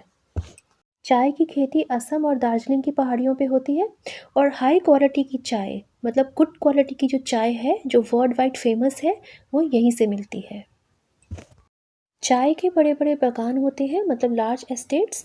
प्रोडक्शन के बाद इनको लार्ज स्केल मार्केट्स में एक्सपोर्ट किया जाता है। अब जो एस्टेट्स होते हैं ये बहुत बड़े बड़े होते हैं, ये एकर्स में होते हैं, तो इनको प्राइवेट कंपनीज़ के थ्रू मैनेज किया जाता है। अब जो चाय और कॉफ़ी की फसलें हैं इनको 3 से 6 साल लगते हैं मैच्योर होने में। मैच्योर होने के कई साल बाद तक ये फल देते हैं। उसके बाद कुछ टाइम के बाद जब इनका उत्पादन, इनका प्रोडक्शन कम हो जाता है तो दोबारा से इनको नए सिरे से लगाया जाता है। अब प्लांटेशन फार्मिंग लार्ज स्केल पर होती है तो उसके लिए फर्टिलाइज़र्स और पेस्टिसाइड्स भी ज़्यादा यूज़ होते हैं और इसमें जो है कैपिटल इंटेंसिव मतलब जो पूंजी है, जो पैसा है इसमें ज़्यादा लगता है। अब जब फसलें कटकर तैयार हो जाती हैं मतलब जब फिनिश्ड प्रोडक्ट्स में ये कन्वर्ट हो जाती हैं तो इसको नेशनली और इंटरनेशनली मतलब इसको अंतर्राष्ट्रीय और राष्ट्रीय स्तर पर बेचा जाता है। मतलब इसको भारत के अंदर भी और भारत से बाहर भी दूसरे देशों में व्यापार के लिए भेजा जाता है। Now next, modern agricultural practices. Agriculture is the backbone of the Indian economy. Not only is it a source of food and raw material for industry, it provided income and employment to almost half of our population in year 2021-2022 and is a valuable foreign exchange earner through the export of agriculture produce. Since independence, India has undertaken various agrarian reforms to improve the state of agriculture. Now students, agriculture भारतीय economy के लिए बहुत important है और backbone की तरह काम करती है। नाउ स्टूडेंट्स, हमें पता है कि एग्रीकल्चर से खाना तो हमें मिलता ही है, रॉ मटेरियल हमें मिलता है जिससे फिनिश्ड प्रोडक्ट्स तैयार होते हैं, लेकिन इसके साथ साथ इससे एम्प्लॉयमेंट, रोज़गार भी मिलता है। हमारे भारत की आधे से ज़्यादा जो पॉपुलेशन है वो एग्रीकल्चर के ऊपर डिपेंडेंट है क्योंकि एग्रीकल्चर से एम्प्लॉयमेंट मिल रहा है। अब जो हमारे भारत के एग्रीकल्चरल प्रोडक्ट्स हैं जब वो बाहर की मार्केट्स में इंटरनेशनली बाहर की कंट्रीज़ में जाते हैं तो उससे क्या होता है, फॉरेन एक्सचेंज मतलब विदेशी मुद्रा भी मिलती है। इंडिपेंडेंस के बाद भारत में एग्रीकल्चर की इम्प्रूवमेंट के लिए रिफॉर्म्स लाए गए हैं। Land reforms were introduced in the 5-year plans to abolish the zamindari system, stop farmer exploitation and bonded labor, fix tenancy rates and allow farmers to buy the land they work on, give land to landless laborers and consolidate land holdings. Land reform introduced हुआ था first 5-year plans में और इसका M था, इसका उद्देश्य था ज़मींदारी system को ख़त्म करना, फार्मर्स का जो एक्सप्लॉयटेशन मतलब शोषण होता है उसको ख़त्म करना, बंधुआ मजदूरी को ख़त्म करना। लैंड रिफॉर्म में किसानों के अधिकारों की बात की गई है, जैसे किराए पे ली गई ज़मीन का किराया फिक्स है और किसानों को ज़मीन खरीदने का अधिकार भी दिया गया है जिन पर वो लोग खेती भी कर सकते हैं। इसके साथ ही लैंड रिफॉर्म्स में ऐसे फार्मर्स जिनके पास भूमि नहीं है, लैंड नहीं है, उनको भूमि भी दी जाती है। लैंड रिफॉर्म का उद्देश्य एम किसानों के वेलफेयर से जुड़ा है, मतलब किसानों को उनका हक दिलवाना, उनको ज़मीन दिलवाना, उनके अधिकारों के लिए और उनकी आर्थिक स्थिति में सुधार करवाना। Next is soft loans and credit facilities are being provided to farmers by government banks. regional rural development banks, credit societies, and cooperatives to encourage them to improve techniques of production. फसल की production बहुत अच्छी हो, मतलब उत्पादन बहुत अच्छा हो, तो उसके लिए फार्मर्स को कई चीज़ों की रिक्वायरमेंट होती है, अच्छी मशीनरीज़ की, पेस्टिसाइड्स की, फर्टिलाइज़र्स की। तो गवर्नमेंट क्या करती है, फार्मर्स को सॉफ्ट लोन और क्रेडिट फैसिलिटीज़ देती है। और सॉफ्ट लोन्स होते हैं जो किसानों को लोन्स दिए जाते हैं कम ब्याज पर। Next, storage and marketing facilities have been developed at the block levels to improve the marketing of agriculture produce and give the farmers a better price. Students, storage और marketing facilities, जब फसल की कटाई होती है तो फसलों को बड़े वेयर हाउसेस में, मतलब गोदामों में, कोल्ड स्टोरेज में रखा जाता है ताकि फसलें खराब ना हो।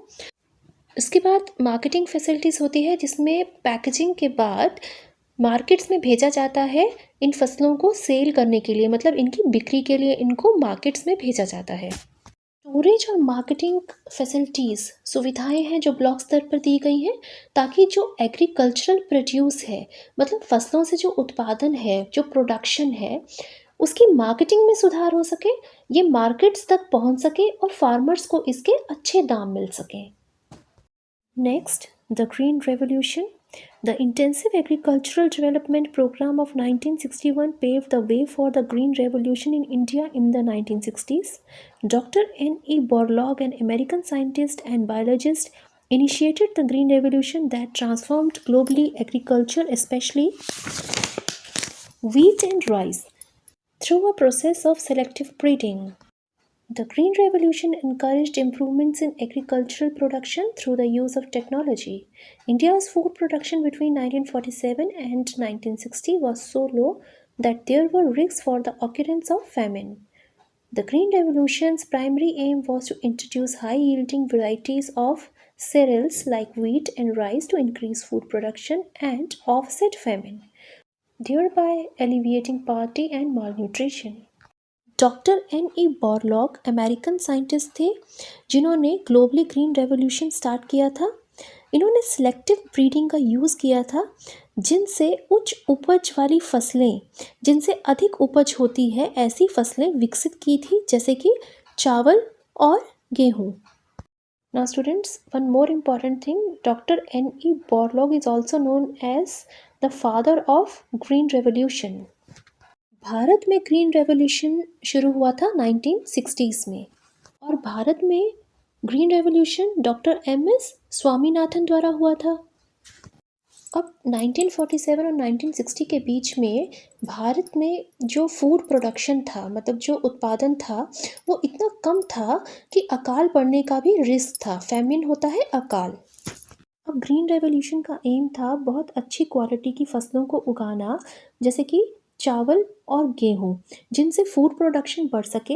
और फूड प्रोडक्शन बढ़ने से क्या हुआ कि अकाल का खतरा, फैमिन का खतरा कम हो गया और पावर्टी होती है गरीबी भी कम हो गई।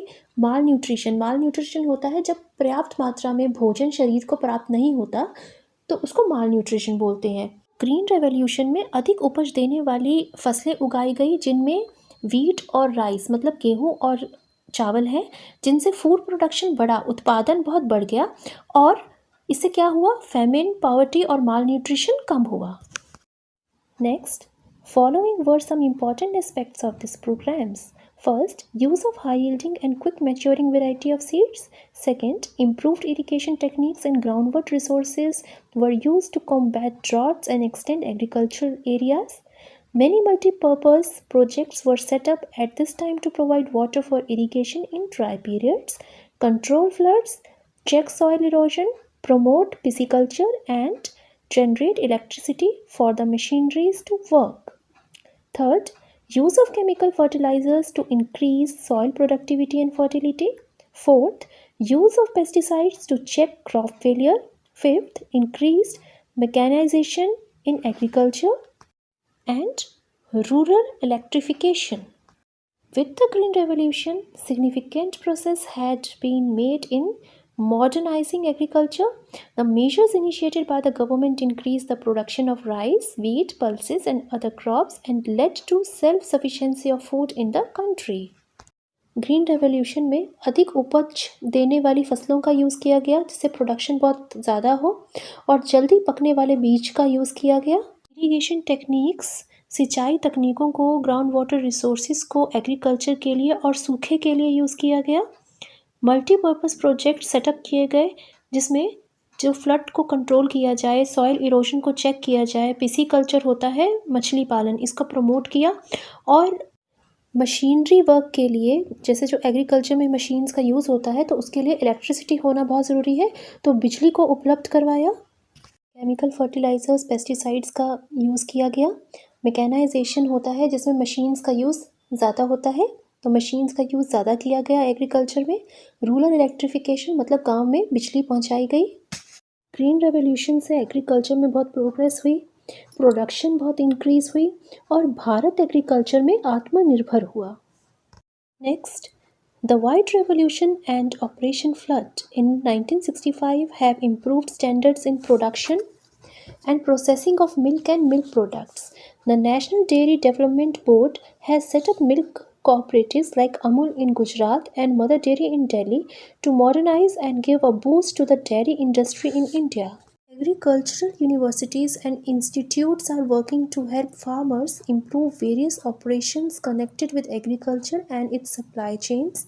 Knowledge is being shared through media and on various digital platforms and demonstration farms to educate farmers. Developments in the field of meteorology and weather forecast are being given priority to provide timely information to farmers to reduce risk and allow timely intervention whenever required. Apart from the equipment, taking proper care of the crops is also important. The Digital Agricultural Mission focuses on the use of new digital technologies to accelerate and improve the efficiency of activities throughout the entire agricultural production chain. This will help in the following: provide timely information and data to the farmers, gives a better understanding of what crops are suited to which area, pesticides and fertilizers to the regions in need, find when and where water is required, best practices to maximize yields.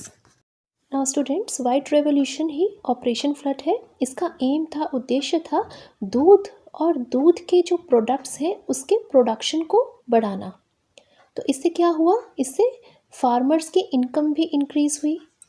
National dairy development board ने dairy industry को बढ़ावा देने के लिए milk cooperatives जैसे कि अमूल गुजरात में, mother dairy Delhi में स्थापित किए। मिल्क कोऑपरेटिव्स होती हैं दूध सहकारी समितियां जिसमें बहुत सारे डेयरी फार्मर्स एक साथ मिलकर काम करते हैं।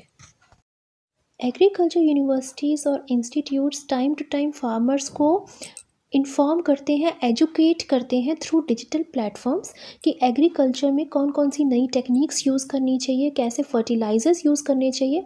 इसका एम यही है कि एग्रीकल्चर में प्रोडक्शन और अच्छा हो सके, बेटर हो सके और इससे फार्मर्स को भी अच्छी इनकम मिल सके। टाइम टू टाइम मौसम के बारे में भी फार्मर्स को बताया जाता है जिससे रिस्क कम हो, मतलब फार्मर्स ठीक समय पे कटाई सिंचाई कर सकें। मीटीरियोलॉजी होती है study of weather and climate, मतलब मौसम विज्ञान। तो मौसम के बारे में, वेदर के बारे में फार्मर्स को टाइम टू टाइम इन्फॉर्म किया जाता है। डिजिटल एग्रीकल्चरल मिशन होता है जिसमें फार्मर्स को न्यू डिजिटल टेक्नोलॉजीज़ के बारे में टाइम टू टाइम इन्फॉर्म किया जाता है ताकि एग्रीकल्चर में इम्प्रूवमेंट हो सके, प्रोडक्शन बढ़ सके। इसमें बताया जाता है कि कौन से क्रॉप्स कौन से एरिया के लिए सूटेड हैं, कैसे पेस्टिसाइड्स फर्टिलाइजर्स यूज़ करने चाहिए, कहाँ पर और कब वाटर की रिक्वायरमेंट है, और अच्छे तरीके, बेस्ट तरीके जिनसे मैक्सिमम प्रोडक्शन हो सके। Students, we are done with this chapter. Thank you.